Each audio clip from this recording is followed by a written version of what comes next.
A toast, my daughter-in-law Jennifer Carter declared, raising her wine glass with that familiar fake smile I knew so well. To the mother-in-law who pays the bills, but will never be a real mother. Her words sliced through the air, sharp as knives.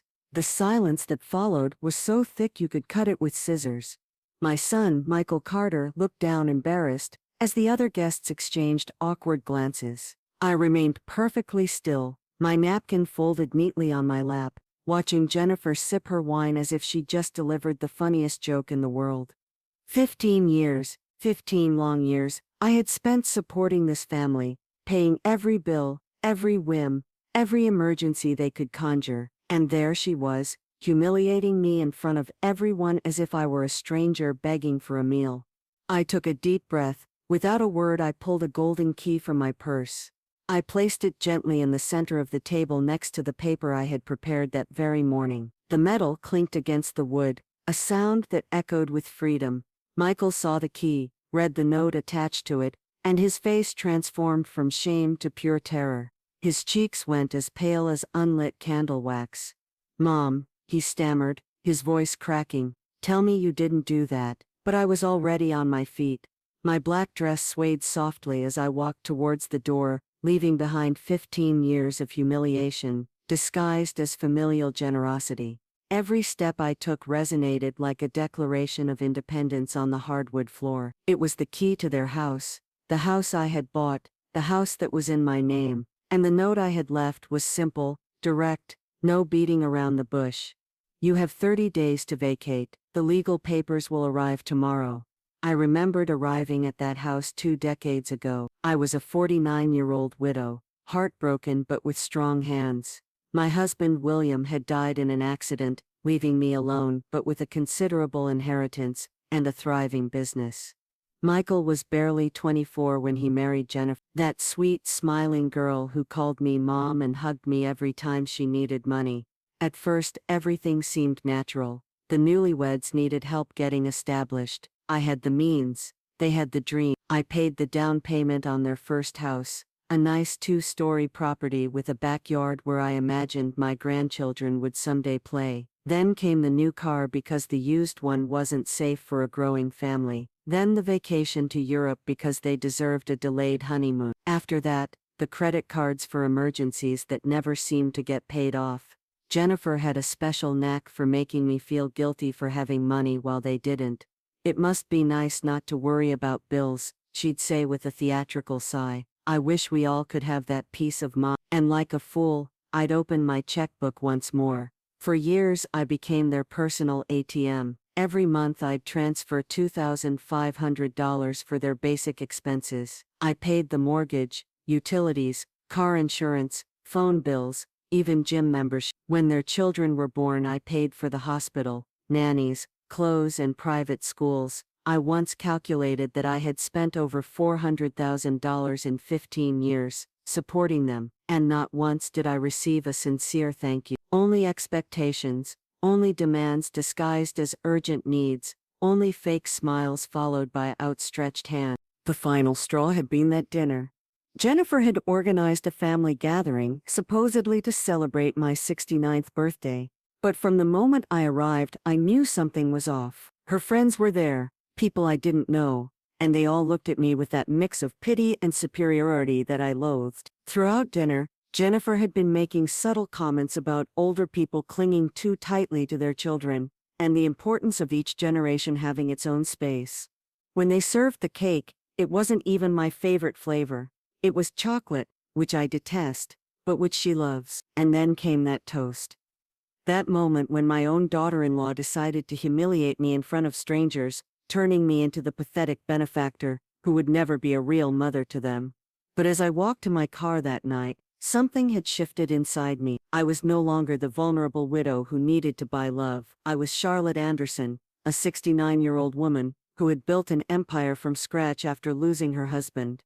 It was time to remember who I really was. Upon arriving at my apartment that night, I poured myself a glass of red wine and sat by the large window overlooking the city. The lights flickered like earthly stars, reminding me of all the nights I had spent working to build what I had. My reflection in the glass showed a tired but not defeated woman. My green eyes still held the spark that had won my late husband's heart and intimidated more than one business competitor.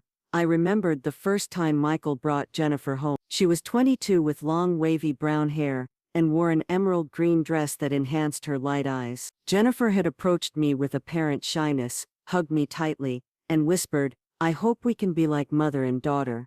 How naive I was to believe those words were sincere. Jennifer called me every day, told me her plans, asked for advice on home decor, recipes, and how to be a good wife. I was delighted to finally have the daughter I never had. My marriage to William had been blessed with Michael, but I had always dreamed of having a girl to teach my feminine secrets to share those intimate conversations that only happen between mothers and daughters. Jennifer filled that void for a while. We went shopping together, had lunch at fancy restaurants, shared spa and manicure afternoons. I paid for everything, of course, but I did it willingly because I believed I was investing in a genuine relationship. When she became pregnant with Emma, my first granddaughter, I was there for every doctor's appointment, buying baby clothes, preparing the nursery with the most expensive furniture I could find. When the nurse placed her in my arms for the first time, I felt my heart expand to fill my entire chest. That girl had my same green eyes, my family's upturned nose,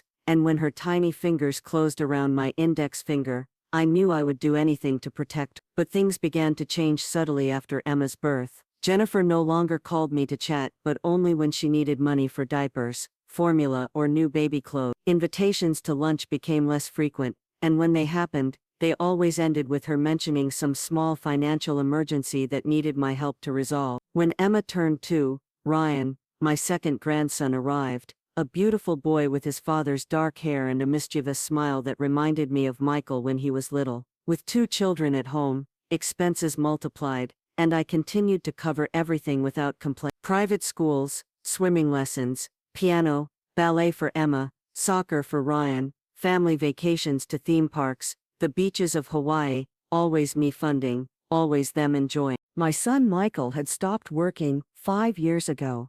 Jennifer convinced everyone that he had an innovative entrepreneurial venture that required all his attention.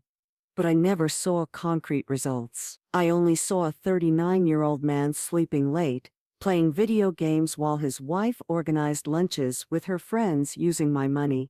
Jennifer's transformation had been gradual but constant. The shy girl I had known had become a demanding woman, accustomed to living in luxury without working for it. Her expenses had become extravagant. Designer handbags that cost more than a teacher's monthly salary, brand-name shoes she wore only once, weekly beauty treatments that added up to thousands of dollars a month. And I kept paying. I remained the silent provider, the generous grandmother, the mother-in-law who never said no. Every time I tried to set boundaries, Jennifer had a perfect response. "The children need stability," she'd say with eyes full of fake tears. "We don't want them to grow up feeling like they're missing something." Or the classic, "Michael is very stressed with the business. If we add financial worries, he could get sick." Pure manipulation disguised as family concern. But that night, sitting by my window with the glass of wine in my hands, I finally understood what I had been denying for years. I wasn't part of their family, I was their ATM. They didn't love me, they wanted my money, they didn't respect me, they tolerated me because it was convenient to have me around. Jennifer's toast had been the brutal confirmation of what I already knew deep in my heart. To her, I had never been a maternal figure. I was just the rich old woman who paid the bills and who, for some pathetic reason, needed to buy the affection of her own family.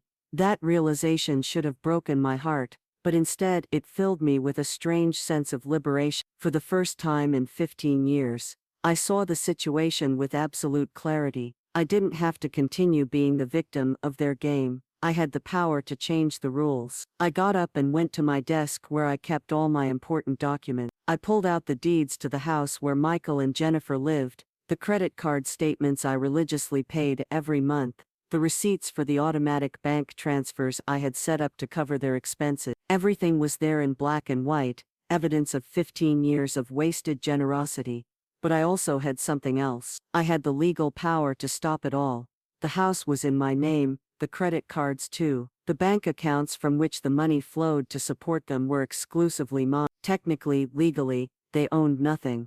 They had been living off my generosity, not their rights. And generosity, unlike legal obligations, can be withdrawn at any time. I picked up the phone and dialed my attorney, Marcus Reynolds, a meticulous and discreet man who had handled my legal affairs for over a decade. "Marcus," I said when he answered, even though it was almost 10 o'clock at night, "I need you to prepare all the eviction documents for the Riverside Drive property first thing in the morning, and I also want to cancel all authorizations for the use of my subsidiary credit card." There was a silence on the other end of the line. "Are you sure, Charlotte?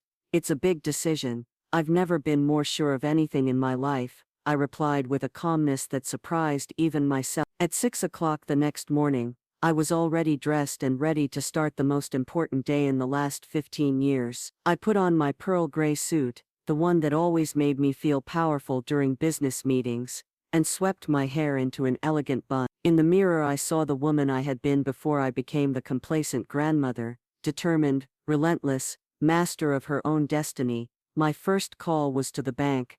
"Good morning. This is Charlotte Anderson. I need to immediately cancel all scheduled automatic transfers from my main account." The employee asked me to confirm each transaction, $2,500 monthly for Michael and Jennifer's basic expenses. Canceled.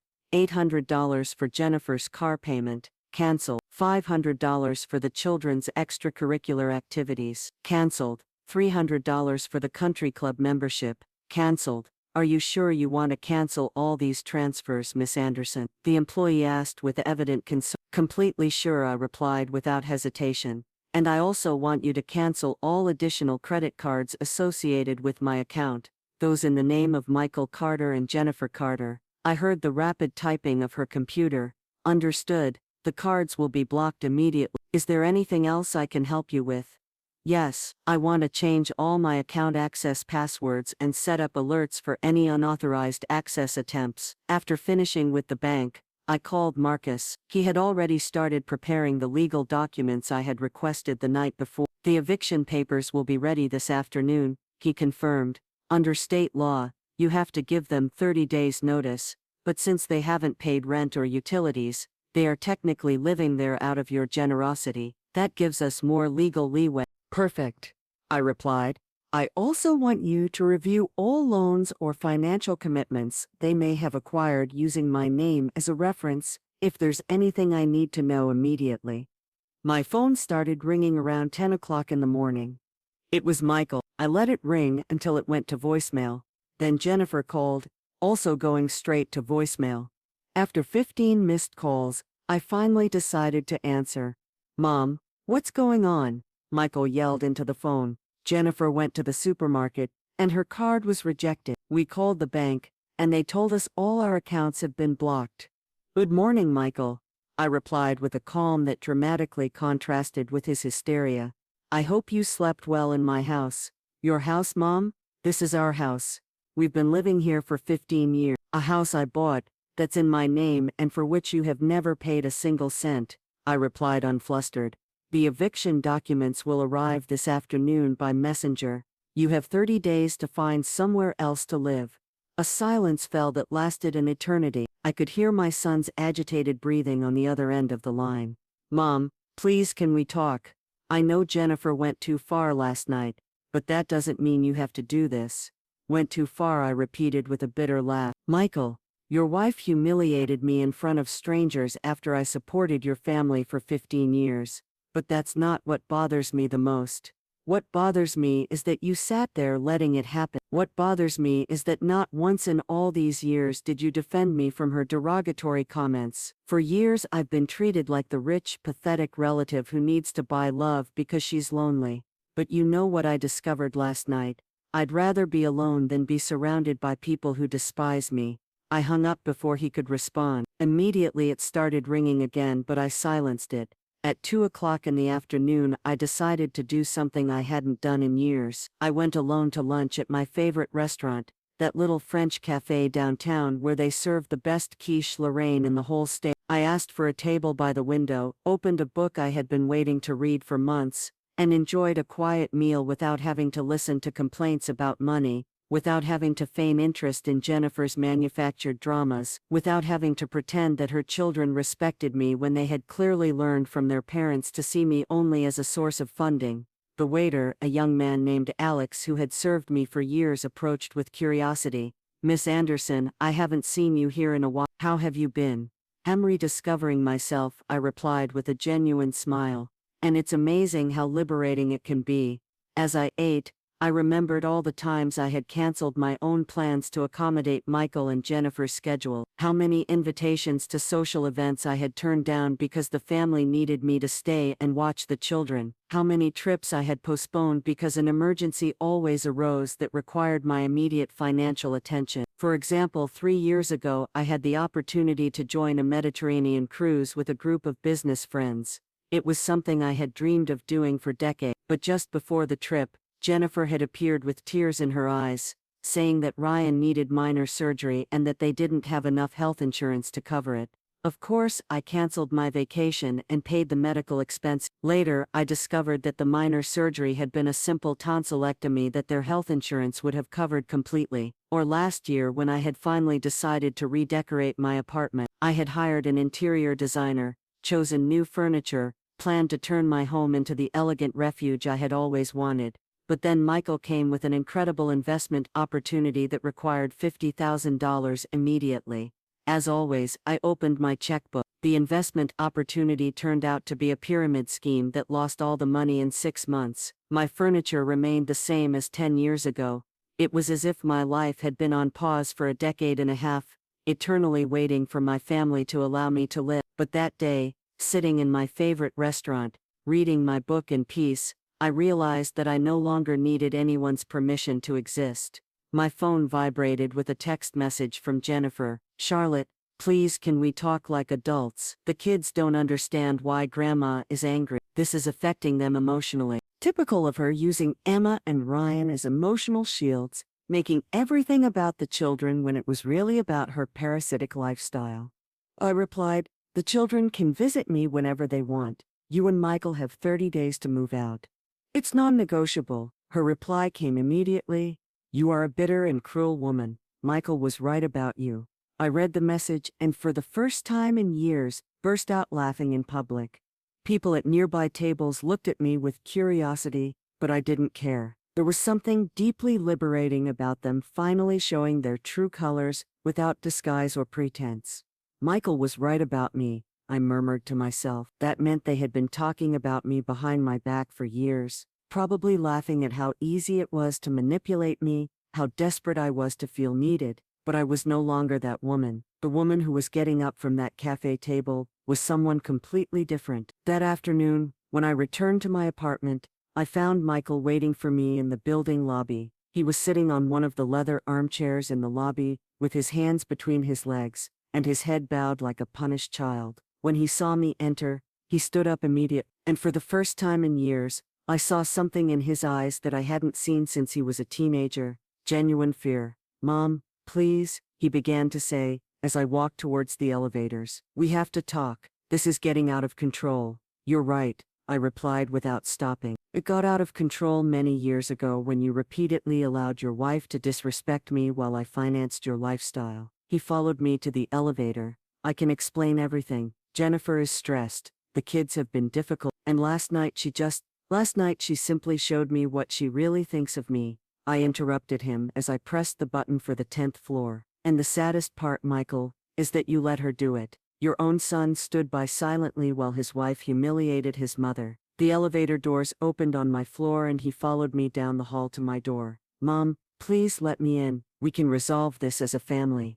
I stopped with the key in my hand and turned to look at him. It was strange to see my 39-year-old son pleading like a child. For all these years, I had been so focused on supporting him financially that I had forgotten to teach him to be a responsible man. "Family," I repeated the word as if it were the first time I had heard it. "Michael, when was the last time you came to visit me without needing money? When was the last time you called me just to ask how I was? When was the last time you defended me when Jennifer made one of her venomous comments?" He opened his mouth to reply, but no sound came out. I could see in his expression that he was desperately searching his memory for an example that contradicted what I had said, but he couldn't find one. "Exactly," I continued. You can't remember a single time because it's never happened to you. I'm not family, I'm an ATM with feelings. And last night Jennifer made it very clear that you don't even respect those feelings. I opened my apartment door and turned to him one last time. The legal documents will arrive this afternoon. Read them carefully. You have exactly 30 days to find another place to live. And what if we don't leave? He asked with a mix of defiance and desperation in his voice. Then you'll discover what it really means to have a mother who doesn't tolerate disrespect, I replied before closing the door. I poured myself a glass of white wine and sat in my favorite armchair from where I could see the entire city spread out before me. My phone kept ringing, but I had put it on silent. Every time it vibrated, I knew it was another desperate attempt by Michael and Jennifer to make me change my mind. Around 6 o'clock in the evening, my doorman called me to inform me that a messenger had arrived with important documents. Leave them at the concierge desk, I told him. I'll pick them up tomorrow. It was strange to feel such absolute tranquility while knowing that downstairs my son was probably receiving the eviction papers that would change his life forever. That night, for the first time in years, I had a peaceful dinner. I prepared grilled salmon with asparagus, opened a bottle of wine I had been saving for a special occasion, and put on classical music in the background. I didn't have to listen to anyone complain about the food. I didn't have to mediate childish arguments. I didn't have to feign interest in Jennifer's manufactured dramas about her social club friends. It was simply me, my food, my music, and my peace. As I washed the dishes, I remembered a conversation I had had with my late husband, William, a few weeks before his death. We were sitting in the garden of our first house, watching Michael play soccer in the backyard. He was 14 then, and had just argued with us because we wanted him to do his homework before going out with his friends. Do you think we're spoiling him? I had asked William that afternoon. He had pondered for a moment before replying. I think love without limits isn't love, Charlotte. It's complicity. If we never teach him that actions have consequences, he'll never learn to respect anything or anyone. At that moment his words had seemed too harsh. Michael was our only son, and after 3 miscarriages, he had become our miracle. I wanted to give him everything I hadn't had in my own childhood. I wanted him to feel unconditionally loved, protected, safe. But now, almost 25 years later, I understood what William had meant. My limitless love had created a man without responsibilities. My unconditional generosity had raised someone who valued nothing, because he had never had to work for it. And the worst part of all was that I had allowed that pattern to extend to his wife and children. Emma and Ryan, my beloved grandchildren, were growing up with the same mindset.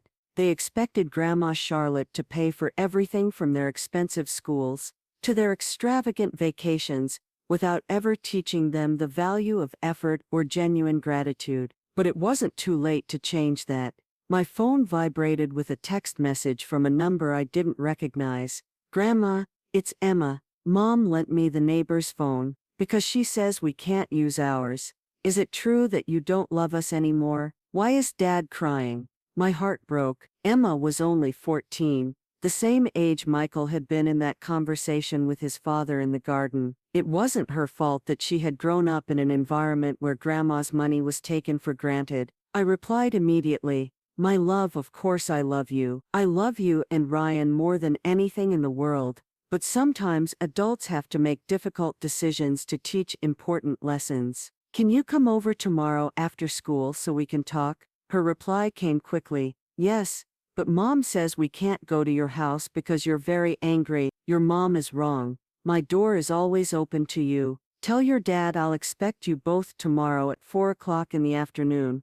Just you and Ryan. Your mom and dad and I have adult conversations to resolve first, but you two will always be welcome at your grandma's house. After sending that message, I felt calmer. My grandchildren didn't have to pay for their parents' mistakes, but they needed to understand that actions have consequences, and that respect is not optional in family relationships.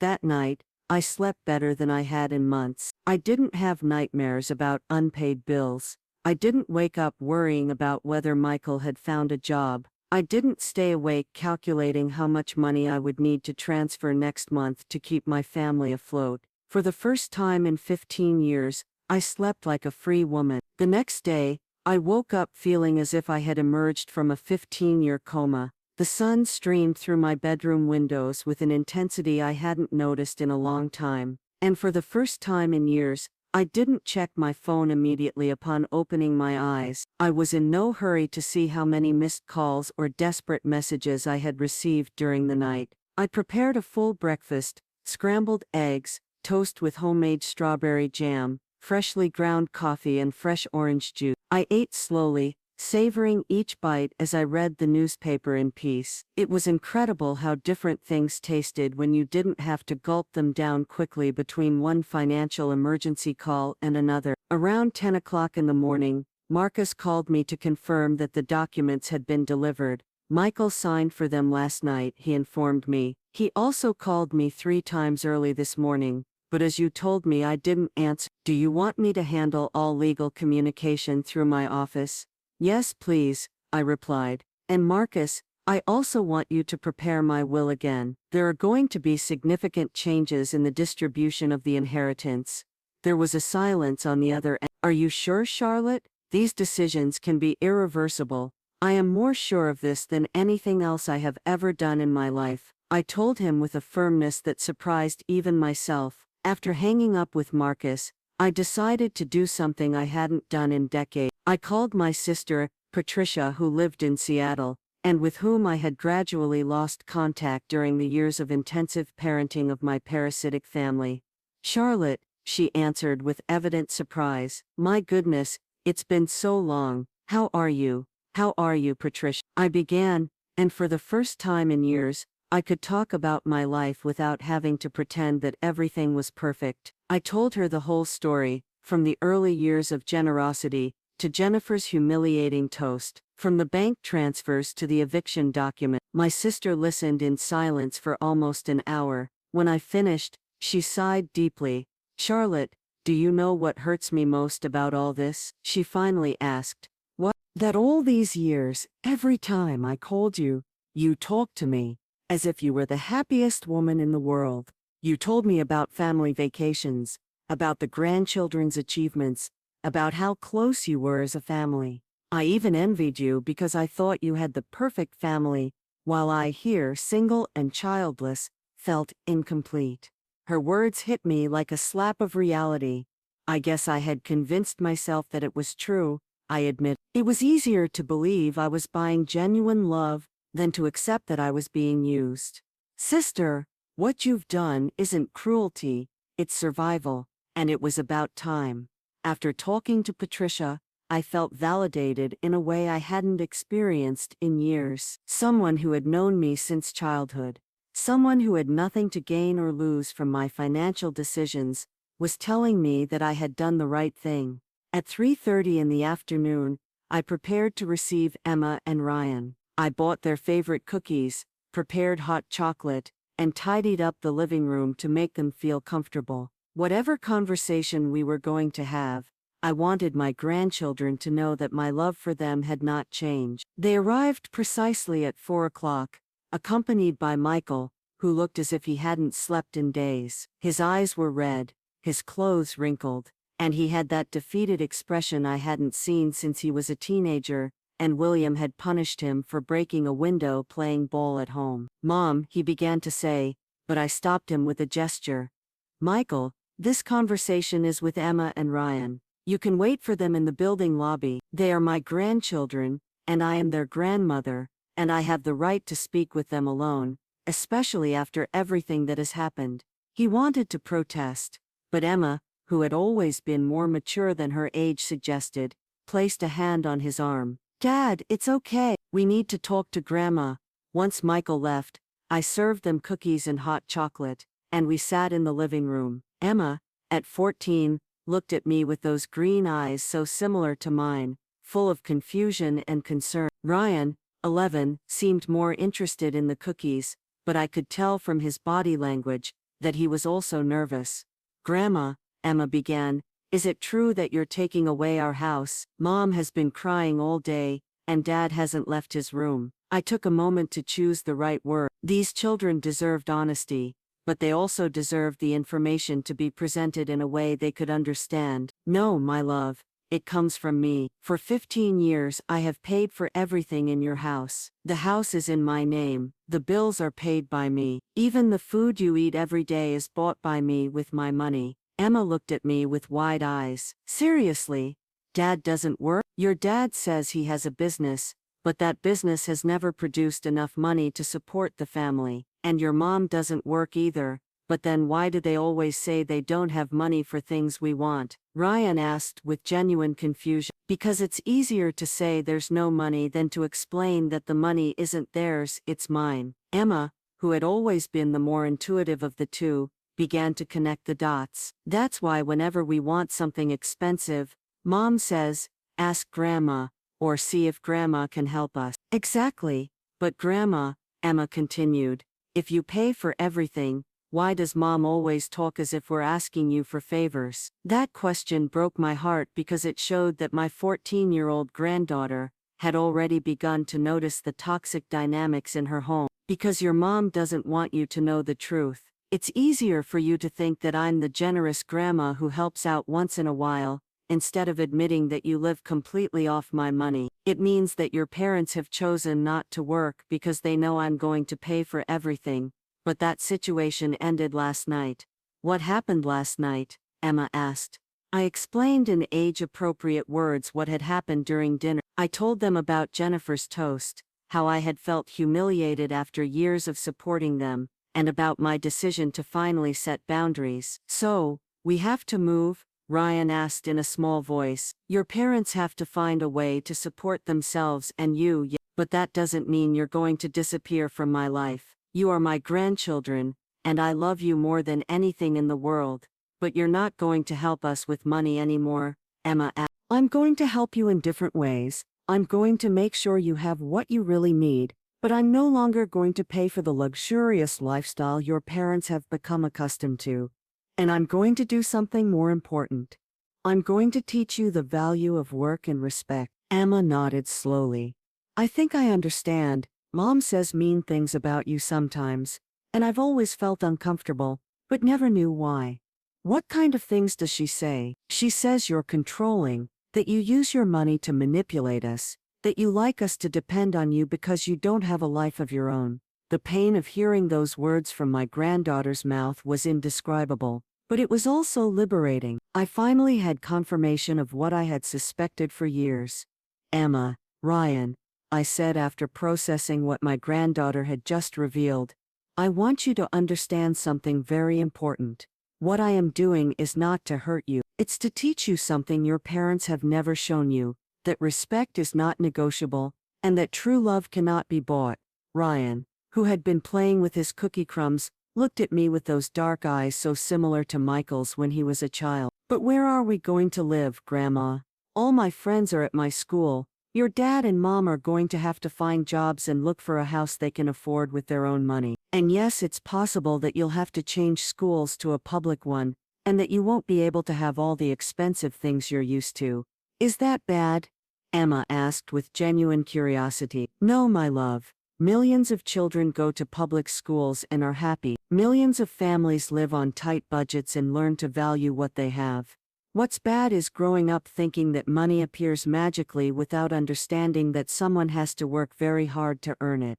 Emma reflected for a moment. I guess I'd never thought about that. Whenever I want something, I just ask Mom, and if she says there's no money, we ask you. And how do you think that makes me feel? Ryan frowned. Like an ATM. My 11-year-old grandson's honesty surprised me. Exactly like an ATM, Ryan. That must be horrible. Emma murmured. I hate it when my friends only seek me out when they need to borrow money for lunch. Now imagine that happening for 15 years and that instead of school friends, it was your own family. The two children remained silent, processing what I had just told them. I could see in their expressions that they were understanding the situation from a completely new perspective. Grandma, Emma finally said, can I ask you something? Did you work to earn all that money? I worked very hard, Emma. After your grandpa William died, I had to keep the construction business we had built together going. I worked 12 hours a day, 6 days a week. I got up at 5 o'clock in the morning to review projects before the workers arrived, and went to bed after midnight doing the accounting. And Dad helped you? Ryan asked. Your dad was 18 when your grandpa died. I offered him to come work with me so he could learn the business and someday inherit it, but he preferred to go out with his friends and party. Dad never worked with you? Emma looked at me with curiosity. I tried to teach him several times, but every time I gave him responsibilities, he found excuses not to fulfill them. He said construction work was too hard, that he had other plans, that he would find his own way. And did he find it? Emma asked with a maturity that broke my heart. What do you think, my love? After 15 years of marriage, have you ever seen your dad bring money home? Emma slowly shook her head. Never. Whenever we need something, Mom says, let's ask Grandma or see if Grandma can help us. But that doesn't mean your dad can't work. It means he has chosen not to, because he knows I will always be there to solve the financial problems. And Mom? Ryan asked. Your mom is an intelligent and capable woman. She speaks 3 languages, she has a business administration degree, and before marrying your dad, she worked at a marketing company, but since they got married, she decided it was easier to live off my money than to use her own skills. The children exchanged glances that contained a deeper understanding than they should have at their age. It was sad that they had to learn these truths this way, but it was also necessary. Grandma, Emma said after a long silence, we've been unfair to you too, haven't we? Emma, her question surprised me with its honesty and maturity. You are children, Emma. It's not your responsibility to understand adult financial dynamics, but you can learn from this situation. You can learn that money doesn't appear magically, but requires work and effort, and you can learn that respect is the foundation of any relationship, even among family. Ryan raised his hand as if in class. I want to learn to work. I can help you at your company, Grandma. His offer deeply touched me. You're too young to work in construction, Ryan, but you can start with simple things. You can learn to manage your allowance money. You can help with household chores to earn extra money. You can start to understand that valuable things require effort. Emma asked. I'm already 14. That you can get a part-time job on weekends. You can babysit, help neighbors with their shopping, work at a store, and you can start saving your own money for the things you want. But that means you're never going to help us again? Ryan asked with concern. It means I'm going to help you in different ways. Instead of giving you everything you want without effort, I'm going to teach you how to get it yourselves. Instead of paying for whims, I'm going to make sure you have what you really need. And instead of allowing your parents to use you as an excuse not to work, I'm going to show you that it's possible to be a responsible and hard-working family. Emma nodded thoughtfully. I think that sounds better, Grandma. I feel bad knowing that you paid for everything while Mom said mean things about you. You feel bad about that? Yes, because it means we've been living a lie. Mom always told us we were a prosperous family, that Dad had a successful business, that we were lucky, but in reality it was all your money. And how does that make you feel to know that? Ashamed, Emma admitted. And also angry, because if I had known the truth, I would have been more grateful to you. I would have said thank you every time you paid for something, instead of taking it for granted. Ryan nodded vigorously. Yes, like when we went to Disney World last year. Mom told us she had saved money for a long time for that trip, but in reality, you paid for everything, right? I paid for the flight, the hotel, the park tickets, the food, the souvenirs, everything. It was $8,000 in total. $8,000? Ryan exclaimed. That's a lot of money. Why did Mom lie to us? Because it was easier for you to see her as the generous mom who gave you amazing vacations, instead of admitting that she hadn't contributed a single cent to the trip. That's lying, Emma said with indignation. I hate that they lied to us for so long. Your mom didn't lie to you with the intention of hurting you, I explained. Although internally, I wasn't sure that was true, but she did hide important information that would have helped you better understand your family situation. What's going to happen now? Ryan asked. Now your parents are going to have to learn to be responsible adults. They're going to have to find jobs. They're going to have to move to a place they can afford. And they're going to have to raise 2 incredible children with their own resources. And what if they can't do it? Of course they can do it, Emma Your mom and dad are intelligent and capable people. They've simply chosen the easy path for too long. But when there's no easy path available, they'll find a way to survive and thrive. Do you think they'll be angry with us for this conversation? Ryan asked with concern. They'll probably be upset at first, but you haven't done anything wrong. You've only heard the truth about your family situation, and that truth will help you make better decisions in the future. After Emma and Ryan left that afternoon, I sat in my living room, reflecting on the conversation we had just had. Seeing the gradual understanding in their eyes, observing how they processed the reality of their family situation, had filled me with a mixture of sadness and hope. Sadness because they had had to learn painful truths at such a young age, but hope because finally someone in that family was beginning to understand the value of work and respect. My phone rang around 8 o'clock at night. It was an unknown number, but I decided to answer. Charlotte, I heard a woman's voice that I didn't immediately recognize. Who is this? It's Jennifer. I'm calling from my neighbor's phone, because you cut off our lines. Jennifer, I replied with a calm that I knew would frustrate her. How can I help you? How can you help me? She repeated incredulously. Charlotte, you just destroyed your own family's life. Do you realize what you've done? I realize perfectly. I have stopped funding the lifestyle of two perfectly capable adults who have chosen not to work for 15 years. You can't do this. The children don't deserve this. You're right. The children didn't deserve to grow up in a house full of lies where they were taught that money appears magically and that disrespecting the person who pays for everything is acceptable. I never disrespected you. Jennifer, last night you told me in front of guests that I would never be a real mother after 15 years of paying every one of your bills, every one of your whims, every one of your invented emergencies. I could hear her agitated breathing. I was drunk, she finally murmured. I didn't mean that. Of course you meant that. You've been thinking it for years, and last night you finally had the courage to say it out loud. My only regret is that it took me so long to truly listen to you. Please, Charlotte, can we fix this? Can I apologize? I can change. Apologize. Change. I repeated with a bitter laugh. Jennifer, you're not apologizing for what you said. You're apologizing because the easy money is gone. If my credit cards were still working, this conversation would never have happened. That's not true. When was the last time you invited me to lunch without having some financial emergency to discuss? And last night, you made it very clear that you don't even respect those feelings. The children need you, she said in a broken voice. The children are going to have me, but they're no longer going to have the grandmother who pays for everything without receiving respect in return. They're going to have the grandmother who loves them enough to teach them real values. And what are we supposed to do? Michael hasn't worked in years. I don't have recent work experience. Jennifer, you are 37 years old, have a university degree and speak 3 languages. Michael is 39, is perfectly healthy, and grew up in a family of builders. You're not going to do anything that millions of people don't do every day. Work to support yourselves, but we can't maintain this lifestyle with normal jobs. You're going to have to learn to live within your real means, like everyone else. This is cruel, Charlotte. You're punishing the whole family for something I said when I was drunk. I'm not punishing anyone. I'm stopping being complicit in an unsustainable situation.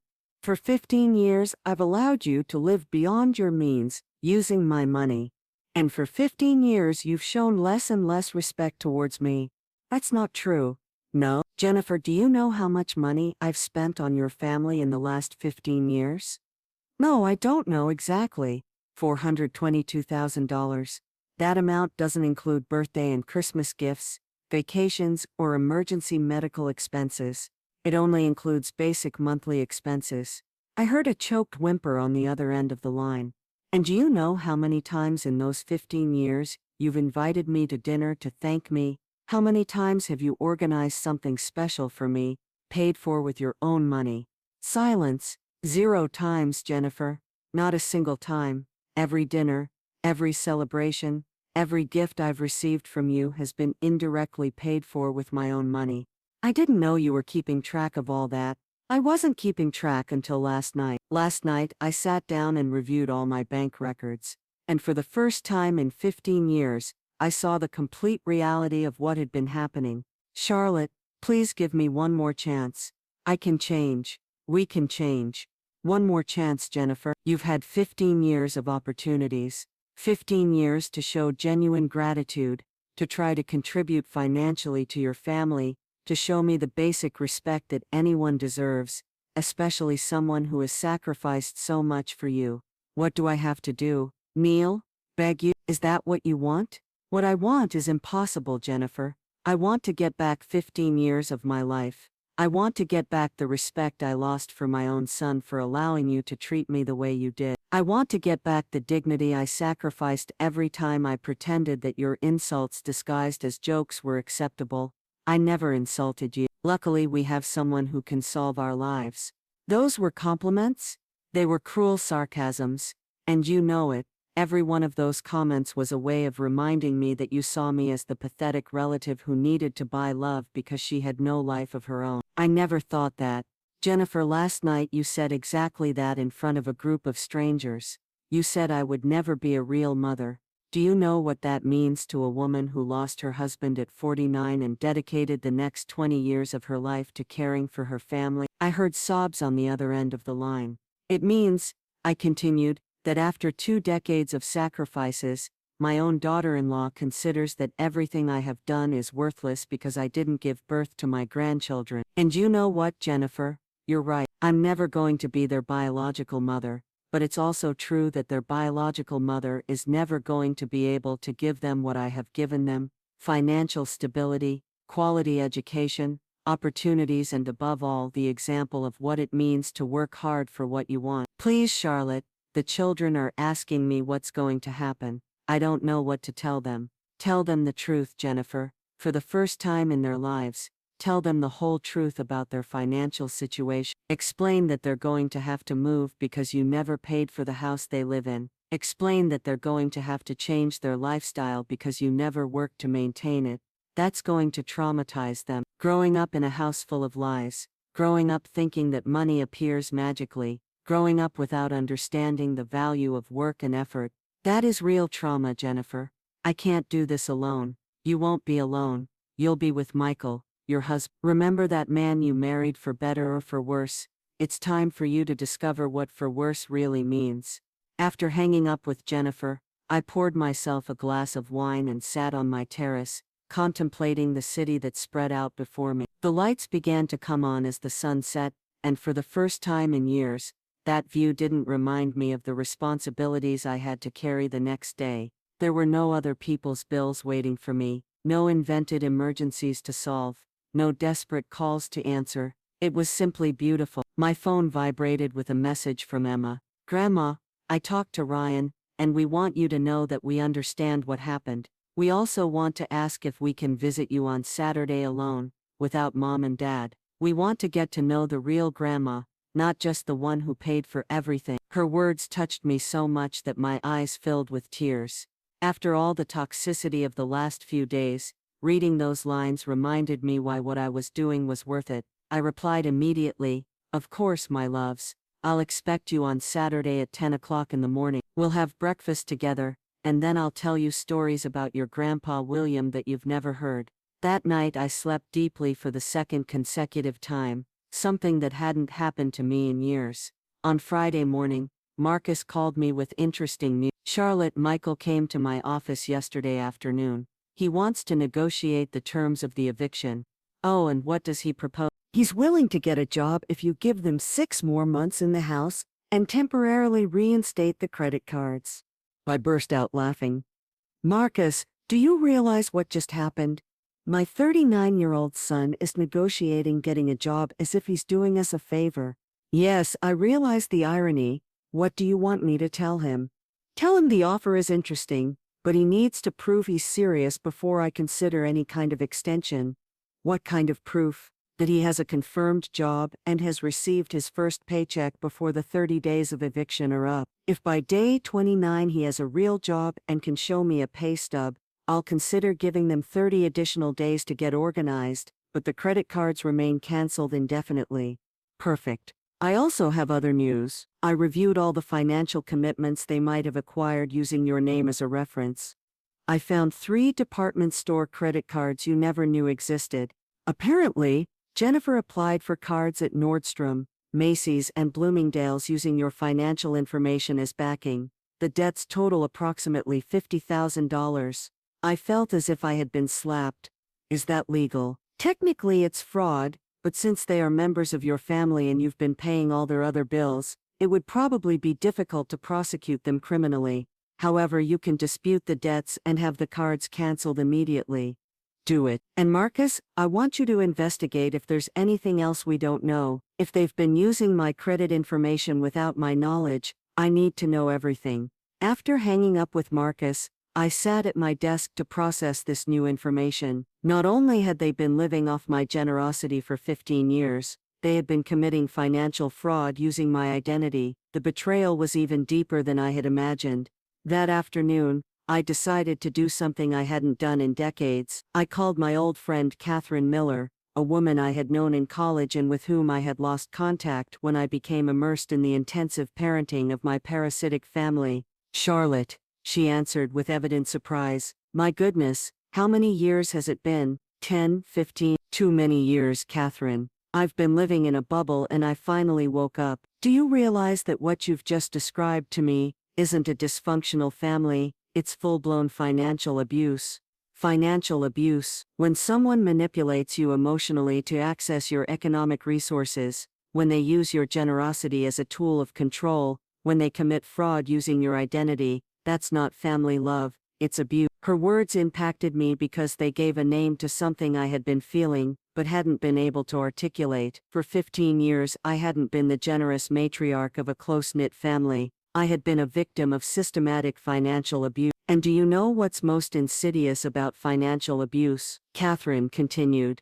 That the victim always feels guilty for defending themselves. They make you believe you're selfish for wanting boundaries, that you're cruel for protecting your resource, that you're a bad person for not allowing yourself to be exploited indefinitely. Is exactly how I felt all week, I admitted. Sometimes I wonder if I'm being too hard on them. Charlotte, listen to me closely. A mother who supports her adult son for a year while he looks for a job is being generous. A mother who supports her adult son for 5 years while he finds his way is being complacent. A mother who supports her adult son for 15 years while he lives in luxury without working is being abused. Her words were like a flash of clarity. Finally, someone had put into perspective what had really been happening all these years. Catherine, can I ask you something? Of course.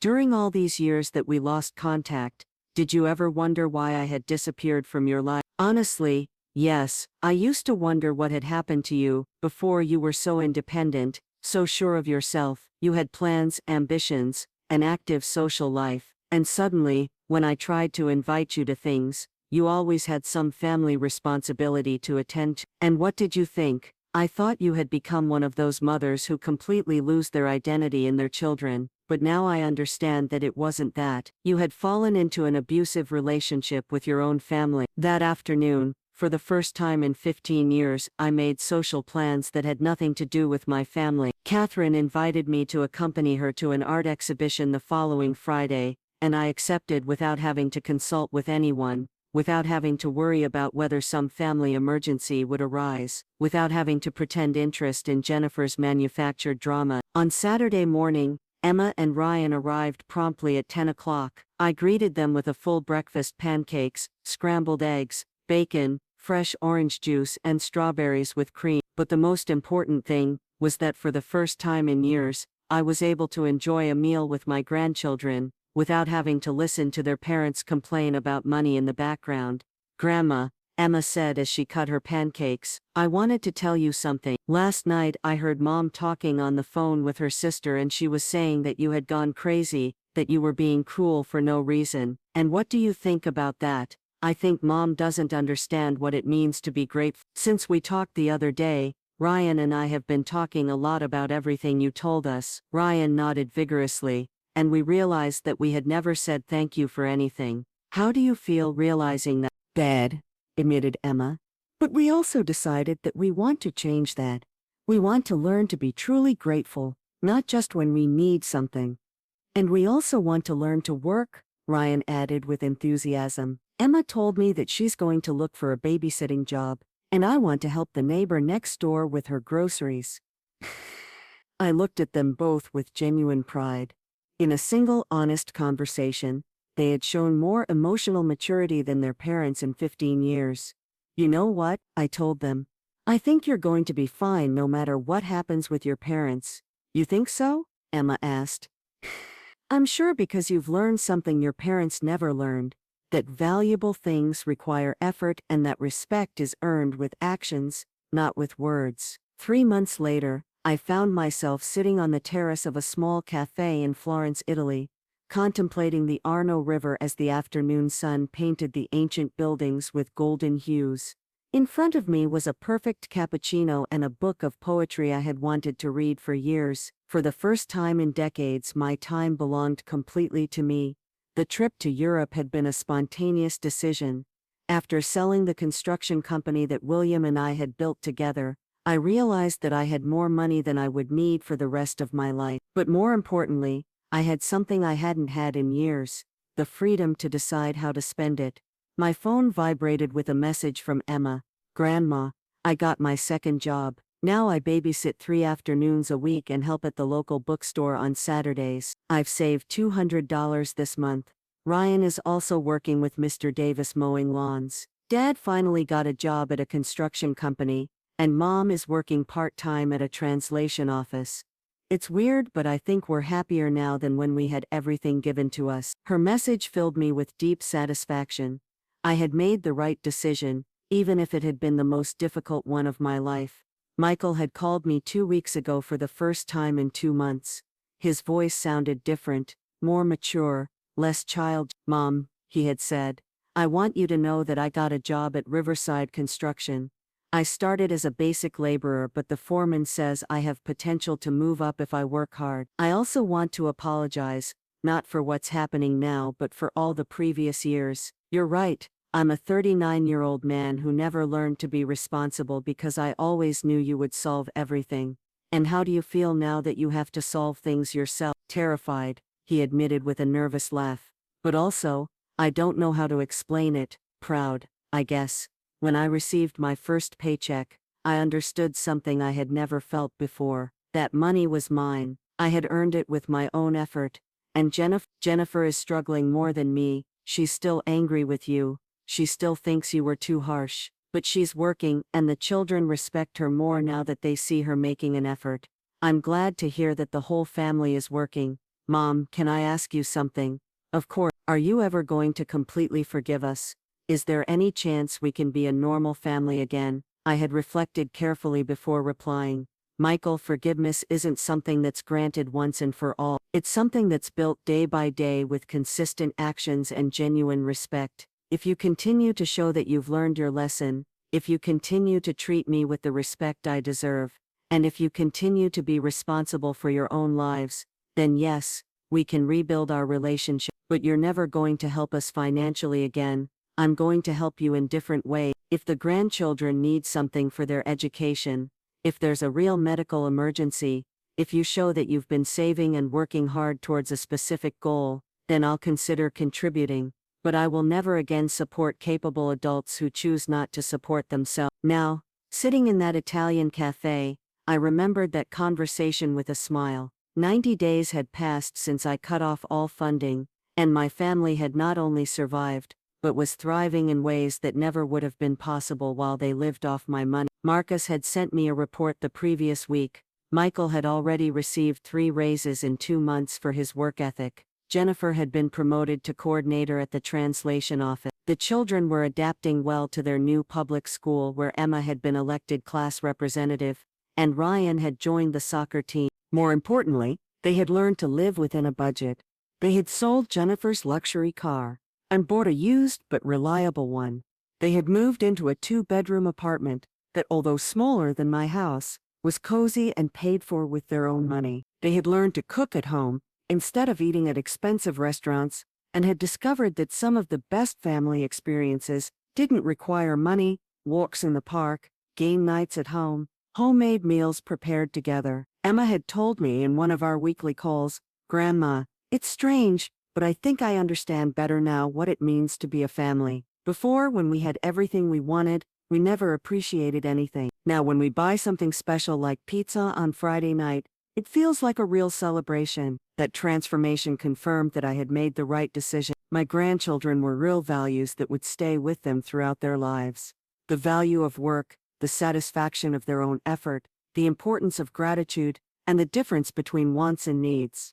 As for me, these 3 months had been revealing in ways I never expected. I had rediscovered who I was when I wasn't defined by my financial utility to others. I had reconnected with old friends, explored hobbies I had abandoned decades ago, and traveled to places I had dreamed of visiting. But more importantly, I had regained my dignity. That afternoon in Florence, as the sun set over the river, I called Catherine. "How's your European adventure going?" she asked with evident joy in her voice. "It's been transformative, but Catherine, I think I'm ready to come home. Are you tired of beautiful Italy?" "No, quite the opposite. I feel so good about myself that I no longer need to be running away from my old life. I'm ready to build a new life at home, a life where I am the protagonist, not just the financier of others' lives." "And your family?" "They'll be fine. In fact, they're better than they've been in years. And when I return, I'm going to have a different relationship with them, one based on mutual respect and genuine love, not economic dependence." That night, in my hotel overlooking Florence Cathedral, I wrote in my personal diary for the first time in decades. "Today, I turned 70 in the most beautiful city in the world, but the most beautiful things aren't the works of art I've seen or the breathtaking landscape. The most beautiful thing is the feeling of having regained my life. For 15 years, I became a shadow of who I had been, living solely to be useful to others who didn't value me. I believed I was being a good mother and grandmother, but in reality I was being a bad life teacher. Now my grandchildren call me to tell me about their work achievements, not to ask me for money. My son speaks to me with respect because he has learned that respect is earned. My daughter-in-law is beginning to understand that true motherhood isn't about getting others to pay for your children, but about teaching them to be responsible people. And for the first time in decades, I am free. It's not revenge I found. It's liberation. It's not cruelty I practice. It's tough love, the kind of love that sometimes requires saying no to teach important lessons. Tomorrow I return home, but I don't return as the same woman who left 3 months ago. I return as Charlotte Anderson, successful businesswoman, independent woman, loving but firm grandmother, and above all, a person who no longer needs to buy anyone's love, because I have learned the most important lesson of all: the love you have to buy isn't worth what it costs. I closed the diary and looked out my hotel window one last time. Tomorrow the journey back would begin, but I was no longer the same woman who had fled a humiliating dinner 3 months ago. I had found something more valuable than all the money I had spent in 15 years of misguided generosity. I had found my dignity, and this time no one was going to take it from me. Have you ever felt taken for granted by family members? How do you balance love and boundaries with those closest to you? Share your thoughts and experiences in the comments below, and if this story resonated with you, don't forget to subscribe for more powerful tales of courage, self-respect, and the journey to reclaiming one's dignity.